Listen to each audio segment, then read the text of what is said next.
Innal hamdalillah nahmaduhu wa nasta'inuhu wa nastaghfiruh wa na'udzu billahi min shururi anfusina wa min sayyiati a'malina may yahdihillahu fala mudilla lahu wa may yudlil fala hadiya lahu wa asyhadu anna Muhammadan 'abduhu wa rasuluhu la nabiyya ba'da. Ya ayyuhan nasu u'budu rabbakumul ladzi khalaqakum والذين من قبلكم لعلكم تتقون يا أيها الذين آمنوا اتقوا الله حق تقاته ولا تموتن إلا وأنتم مسلمون فإن أصدق الحديث كتاب الله وخير الهدي هدي محمد صلى الله عليه وسلم وشر الأمور محدثاتها وكل محدثة في الدين بدعة وكل بدعة ضلالة wa kullu dhalalatin finnar, amma ba'd.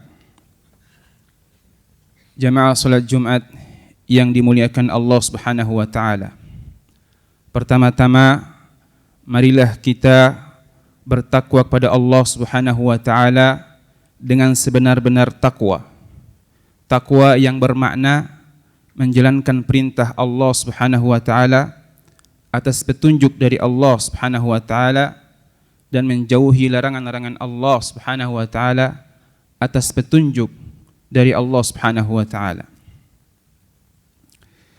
Kemudian hendaknya kita bertawakal pada Allah Subhanahu wa taala dengan sebenar-benar tawakal.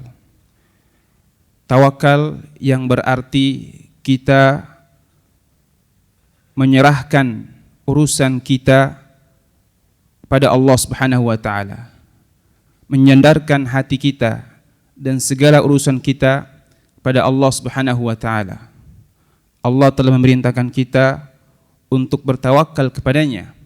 Allah Subhanahu wa taala berfirman, "Wa 'alallahi fatawakkalu in kuntum mu'minin." Dan bertawakallah kalian kepada Allah apabila kalian benar-benar beriman. Tawakal merupakan ibadah hati yang sangat mulia, di mana seorang hamba menyerahkan semua urusannya hanya kepada Allah Subhanahu wa taala. Dia tidak bangga dengan usahanya, tidak bersandar atas kekuatannya, karena pada hakikatnya manusia itu lemah kalau saja tanpa kekuatan dan pertolongan dari Allah Subhanahu wa taala. Lihatlah bagaimana Nabi Muhammad SAW, seorang Nabi yang diutus oleh Allah Subhanahu wa taala, beliau bertawakal pada Allah Subhanahu wa taala dalam banyak kisah-kisah yang Allah sebutkan dalam Al-Quran. Di antaranya kisah hijrah beliau. Tatkala beliau hendak hijrah dari Mekah ke Madinah, beliau mengambil jalan yang tidak biasa diketahui oleh orang-orang musyrikin waktu itu. Ini merupakan bentuk tawakal beliau agar terhindar dari pencarian orang-orang kaum musyrikin. Dan kemudian beliau berlindung di sebuah goa dengan sahabat beliau Abu Bakar radhiyallahu taala anhu. Dan bertambah tawakalnya tatkala orang-orang kafir Quraisy waktu itu telah sampai di depan goa, yang mana dikisahkan bahwasanya apabila salah seorang dari pasukan kaum musyrikin menoleh lehernya ke dalam gua, niscaya mereka akan melihat dengan jelas bersembunyinya Nabi SAW. Dikala itu Abu Bakar ketakutan, sehingga Allah Subhanahu wa taala mengkekalkan kisah ini dalam firman Allah Subhanahu wa taala, "Illa tansuruhu faqad nasarahullah." Jikalau kalian tidak menolongnya, maka sungguhnya Allah Subhanahu wa taala lah yang menolongnya. Thaniya itsnaini idh huma fil ghar. Tatkala ada dua orang yang mereka berada dalam gua, idh yaqulu li sahibihi la tahzan innallaha ma'ana. Di mana salah seorang dari keduanya berkata kepada temannya, janganlah engkau bersedih, sungguhnya Allah Subhanahu wa taala bersama kita. Ini merupakan bentuk tawakal pada Allah Subhanahu wa taala dan bersandar diri pada Allah Subhanahu wa taala. Dan banyak sekali kisah-kisah tawakal yang Allah kisahkan dalam Al-Qur'an. Di antaranya perkataan para nabi, "Wa ma lana alla natawakkala 'ala Allah wa qad hadana subulana wa lanasbiranna 'ala ma adaitumuna wa 'ala Allahi falyatawakkalul mutawakkilun." Wa ma lana alla natawakkal 'ala Allah. Kenapa kami tidak bertawakal pada Allah sementara Allah Subhanahu wa taala telah memberikan kita petunjuk? Wala nasbiranna 'ala ma adaitumuna, dan kami akan bersabar atas gangguan kalian. Wa 'ala Allahi falyatawakkalul mutawakkilun, dan kepada Allah lah hendaknya orang-orang yang bertawakal menyerahkan urusannya pada Allah Subhanahu wa taala. Perkara tawakal ini bukan berarti kita menyerahkan urusan semuanya tanpa mengerjakan asbab atau usaha. Karena bentuk tawakal yang benar adalah kita menyerahkan urusan kita kepada Allah Subhanahu wa taala sambil berusaha mengerjakan asbab. Oleh karena itu, dalam sebuah hadis disebutkan, "Ma minkum illa wa qad kutiba maq'aduhu minal jannati awin nar." Tidaklah di antara kalian kecuali telah ditentukan tempatnya, apakah dia termasuk penduduk neraka atau penduduk surga. Kemudian para sahabat mengatakan, "Afala nattakilu ya Rasulullah?"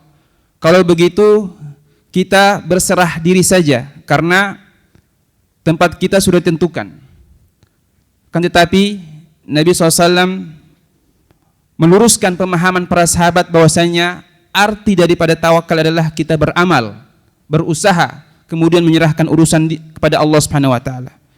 Kata Nabi SAW, "I'malu fa kullu muyassarun lima khuliqalah." Beramallah kalian karena sungguhnya segala sesuatu itu akan dimudahkan oleh Allah Subhanahu wa taala. Kemudian di antara bentuk tawakal yang Allah kisahkan dalam Al-Qur'an adalah kisah Maryam. Tatkala Maryam sedang hamil, di mana Maryam waktu itu sangat membutuhkan makanan. Akan tetapi apa yang diperintahkan Allah Subhanahu wa taala kepada Maryam?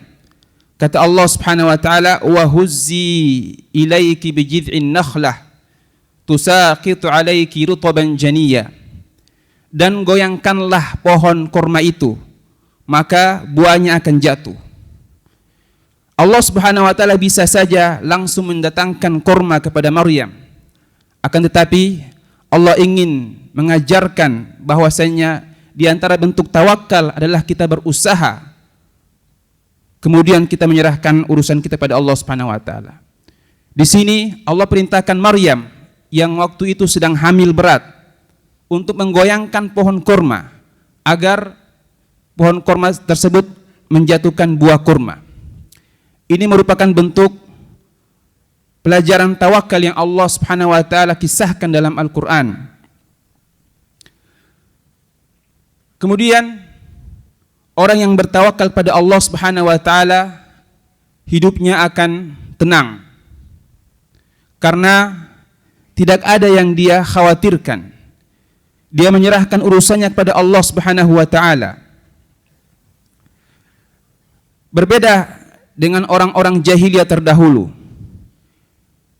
Mereka selalu khawatir terhadap sesuatu yang mereka lihat ataupun mereka dengar, yaitu yang dinamakan dengan at-tatayyur, di mana dahulu di masa jahiliyah apabila salah seorang dari mereka keluar rumah dan melihat ada binatang semisal burung yang mengarah ke arah kiri, ini dianggap sebagai hal yang mendatangkan sial.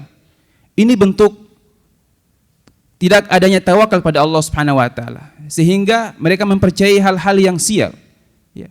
Melihat binatang merasa sial, merasa sial dengan angka-angka yang yang mereka menganggap bahwasanya angka tersebut bisa mendatangkan kerugian. Ini semua bentuk-bentuk yang bertentangan dengan tawakal pada Allah Subhanahu wa taala. Islam datang untuk menjauhkan itu semuanya. Dalam sebuah hadis disebutkan bahwasanya Nabi SAW mengatakan, apabila salah seorang di antara kalian melihat hal-hal yang dia tidak sukai, maka hendaklah dia mengatakan, Bismillahi tawakkaltu ala Allah, wala hawla wala quwata illa billah. Allahumma la ya'ti bil hasanati illa anta, wala yadfa'u sayyiati illa anta. Bismillah, dengan nama Allah Subhanahu wa taala, wala haula wala quwata illa billah. Tidak ada daya dan upaya kecuali milik Allah Subhanahu wa taala. Allahumma la ya'ti bil hasanati illa ant. Ya Allah, tidaklah ada yang bisa mendatangkan kebaikan kecuali Engkau. Wala yadfa'u sayyiati illa ant. Dan tidak ada yang bisa menjauhkan keburukan kecuali Engkau.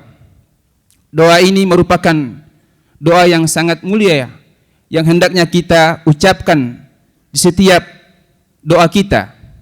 Apabila kita melihat hal-hal yang kurang menyenangkan atau bisa menimbulkan anggapan-anggapan sial, maka hendaknya kita katakan, Allahumma la ya'ti bil hasanati illa ant.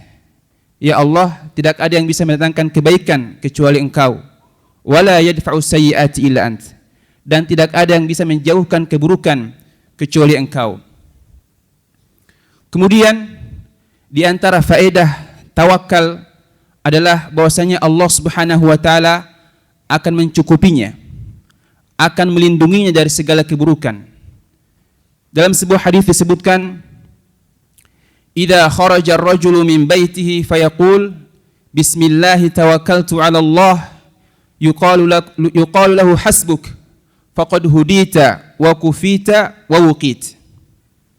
Apabila salah seorang keluar dari rumahnya kemudian mengatakan bismillah tawakkaltu 'ala Allah, mengucapkan doa bismillah tawakkaltu 'ala Allah, aku bertawakal pada Allah Subhanahu wa taala, maka dikatakan kepadanya hasbuk, cukuplah bagimu, faqad hudita, sungguh engkau telah diberikan hidayah, petunjuk, wa kufita, dan diberikan kecukupan, wa wuqita, dan diberikan perlindungan. Fatanaha lahu syaitan, kemudian syaitan pun menjauh darinya.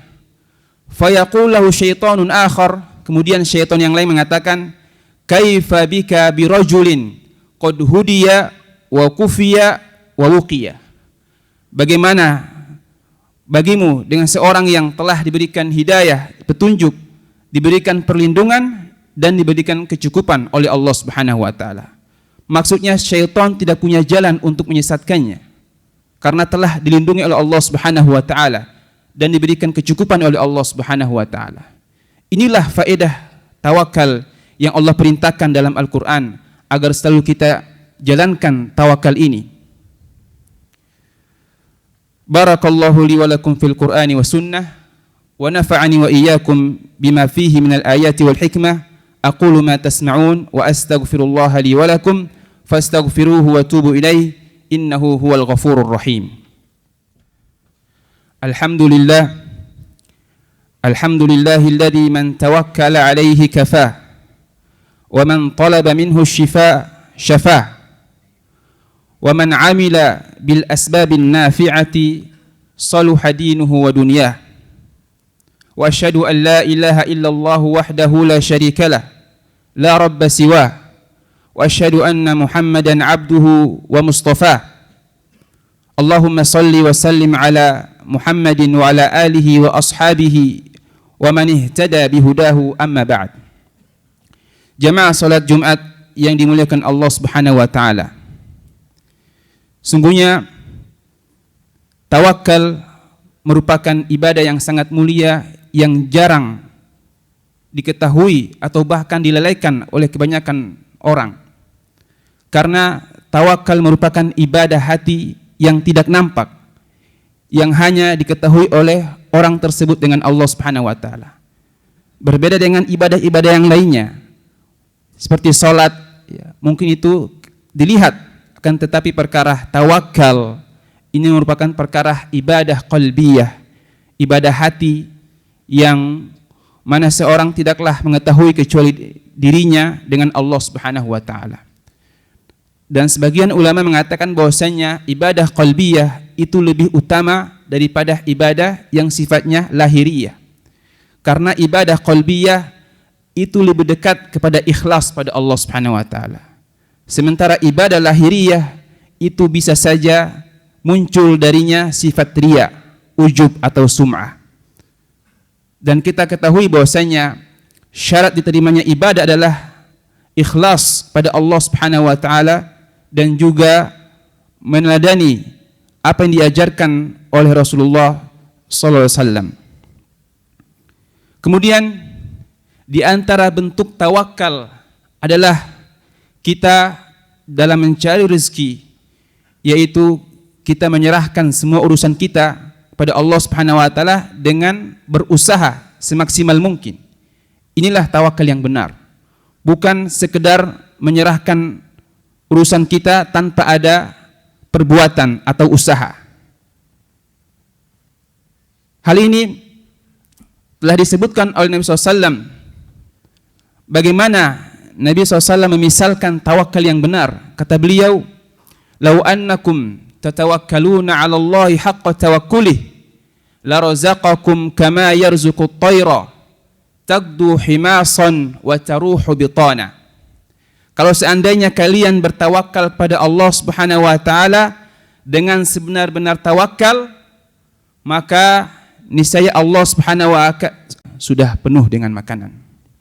Inilah bentuk tawakal yang seharusnya kita lakukan, yaitu kita menyerahkan urusan kita kepada Allah Subhanahu wa taala dan dibarengi dengan usaha yang kita kerjakan. Kemudian di antara ganjaran yang Allah berikan kepada orang-orang yang bertawakal adalah bahwasanya orang-orang yang bertawakal kepada Allah Subhanahu wa taala dengan sebenar-benar tawakal, mereka akan masuk surga tanpa azab dan hisab. Dalam sebuah hadis disebutkan, yadkhulul jannata min ummati 70 alfan bighairi adzabin wala hisab. Akan ada dari umatku yang masuk surga tanpa azab dan juga hisab. Mereka berjumlah 70 alf, yaitu 70.000.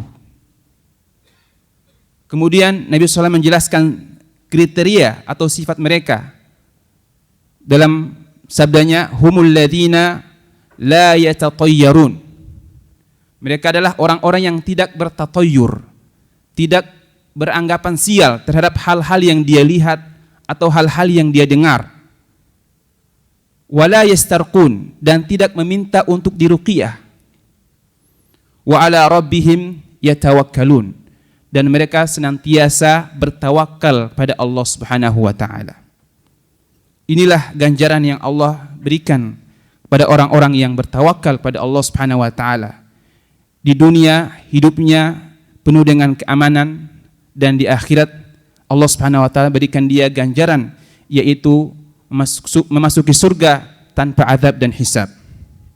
Semoga Allah Subhanahu wa taala menjadikan kita hamba-hamba yang selalu bertawakal pada Allah Subhanahu wa taala dalam setiap urusan kita, dan tidak menjadikan kita orang-orang yang terpedaya, tertipu dengan kekuatan kita, kepintaran kita, atau yang apa yang kita miliki. Karena sejatinya apa yang terjadi pada diri kita tidak lepas dari taufik dari Allah Subhanahu wa taala.